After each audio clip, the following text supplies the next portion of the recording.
Hello friends, मैं राखी। आज मैं आपको जो कहानी सुनाने वाली हूँ वो है नंदिनी की कहानी। नंदिनी एक 23 साल की सीधी सादी सी लड़की है जो एक छोटे से शहर से है। उसने अपना मास्टर्स कंप्लीट किया है और लास्ट सेम की ट्रेनिंग के लिए उसको एक बड़ी कंपनी में ट्राई करना था। तो वो दिल्ली को चूज़ करती है और वहाँ पे एक मल्टीनेशनल कंपनी में वो अपनी 2 और फ्रेंड्स के साथ अप्रोच करती है। उसकी ट्रेनिंग जब वहाँ स्टार्ट हो जाती है तो वहाँ बेसिकली 2 सेक्शंस थे, milk lab and oil lab. उसकी 2 फ्रेंड्स को मिल्क लैब में भेज दिया जाता है और नंदिनी को ऑयल लैब में भेजते हैं।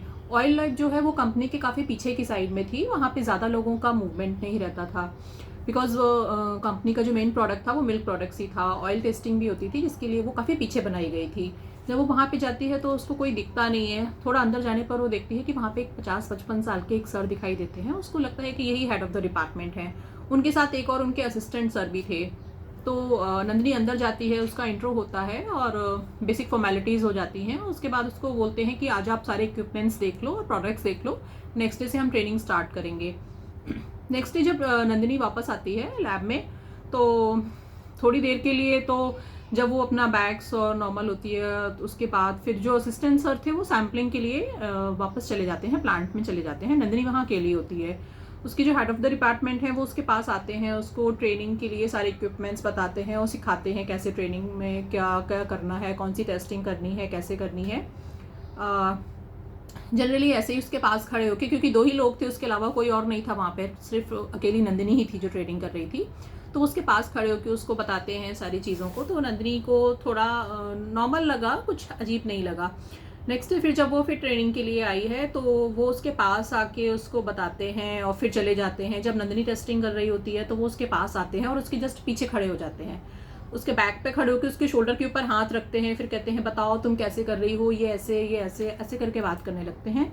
तो नंदिनी को थोड़ा अजीब लगता है बट वो कुछ बोलती नहीं है कि ठीक है सर है, मैं क्या बोलूँ। तो वो इग्नोर करती है।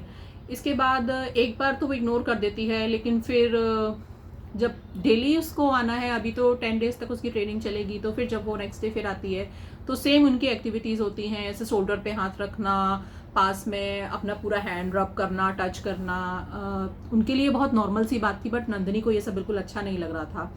उनका हाथ उसके शोल्डर से धीरे धीरे नीचे भी आने लगा तो नंदिनी को बहुत ज़्यादा अजीब लगा। वो कुछ बोल नहीं पाई, उसने थोड़ा सा उनका हाथ ऐसे झटका तो शायद उनको थोड़ा ऑड लगा होगा सर को, तो वो थोड़ा सा गुस्से वाला फेस बना के वहाँ से चले गए। नंदिनी ने कहा ठीक है जाने दो, मुझे कोई प्रॉब्लम नहीं है। फिर जो लंच ब्रेक होता है तो लंच के लिए वहाँ पे एक कॉमन कैंटीन बनी हुई थी, तो नंदिनी अपनी फ्रेंड्स के पास जाती है, वो साथ मिलके लंच करते हैं सारे कैंटीन में। जब नंदिनी अपनी फ्रेंड्स को मिलती है तो वो उनको बताती है कि वहाँ पे जो सर हैं मुझे उनकी एक्टिविटीज़ ठीक नहीं लगती हैं, वो कुछ अजीब सा बिहेव करते हैं आके। तो उसकी फ्रेंड्स कहती हैं कि थोड़ा सा हंसती हैं, कहती हैं कि अरे ऐसा कुछ नहीं होगा, सर हैं वो, तो तुमको ऐसा लगा होगा, अगर तुमको फिर भी लगता है कि ऐसा कुछ है तो तुम हमारे पास आ जाना, हम लोग देखेंगे। इतना बोल के फिर नंदिनी वापस लैब में चली जाती है। नेक्स्ट डे फिर जब ट्रेनिंग के लिए आती है तो वो उसको सिखाते सिखाते जब अकेली थी नंदिनी वहाँ पे, वो असिस्टेंट सर भी नहीं थे। ऐसा लगता है जैसे वो सर वेट कर रहे हो जो हेड ऑफ द डिपार्टमेंट हैं कि वो जो असिस्टेंट यहाँ से जाएँ और फिर मैं नंदिनी के पास जाके उसको कुछ ट्रेनिंग के लिए बताऊँ। जब वो असिस्टेंट सर चले जाते हैं तब वो उसके पास आते हैं और सिखाते सिखाते उनका जो एल्बो होता है वो उसको नंदिनी के ब्रेस्ट पे टच करते हैं। जैसे ही वो ऐसा करते हैं और इमीडिएटली सॉरी बोल देते हैं। मतलब जब उन्होंने टच किया तो नंदिनी को बहुत बुरा लगा, अजीब सा लगा एकदम कि ये क्या कर रहे हैं, क्या हुआ। बट उन्होंने सॉरी बोल दिया तो वो कुछ बोल नहीं पाई। फिर उसने कहा कि अब ठीक है देखते हैं क्या बोलूँ, मैं क्या करूँ। उसके दिमाग में बहुत कुछ चल रहा था लेकिन वो बोल नहीं पा रही थी कुछ मुँह से। उसने इग्नोर किया कि ठीक है सर ने सॉरी बोल दिया है, मैं क्या बोलूँ। तो नेक्स्ट डे फिर उन्होंने यही चीज़ रिपीट की और एक बार नहीं 2 बार किया। अब तो नंदिनी को बहुत एक्सट्रीम हो गया था, अब उससे बैर नहीं हो रहा था। फाइनली उसने सर को बोला कि सर मेरी तबीयत ठीक नहीं है, अब मैं ट्रेनिंग नहीं कर पाऊंगी और मैं जा रही हूँ। सर ने बोला ठीक है जाओ।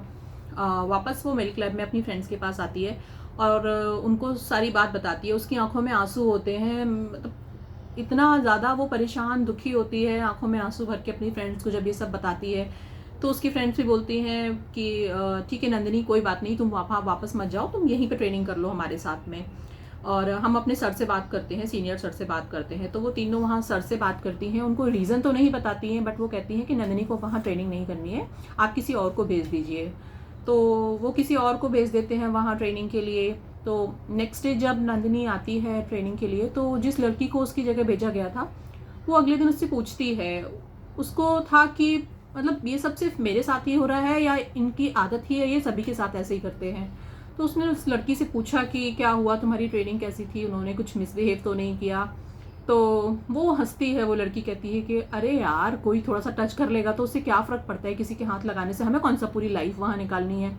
मतलब उसकी बातें सुन के नंदिनी इतना शॉक्ड हो जाती है, इतना उसको समझ में नहीं आता है कि ये क्या बोल रही है। मतलब ऐसे कैसे हो सकता है कि मुझे इतना ख़राब लगा, मैं इतना बुरा फील हुआ और ये इतना लाइटली ले रही है इस बात को कि क्या फ़र्क पड़ता है टच करने से। वो मतलब वो कुछ बोल तो नहीं पाई कि यार ठीक है, क्या करना उसको किसी और की लाइफ से, जब किसी को प्रॉब्लम नहीं है तो वो क्या करे। लेकिन वो मतलब उसके दिमाग में ये सब बातें ऐसे बैठ गई। उसकी ट्रेनिंग ख़त्म हो गई कुछ दिन के बाद, वो वहाँ से चली गई कंपनी से, लेकिन ये चीज़ें उसके दिमाग में रह गई हमेशा के लिए और पूरी लाइफ के लिए रह गई, जो वो कभी किसी से शेयर तो नहीं कर पाएगी, लेकिन हाँ उसके दिमाग में हमेशा रहेंगी।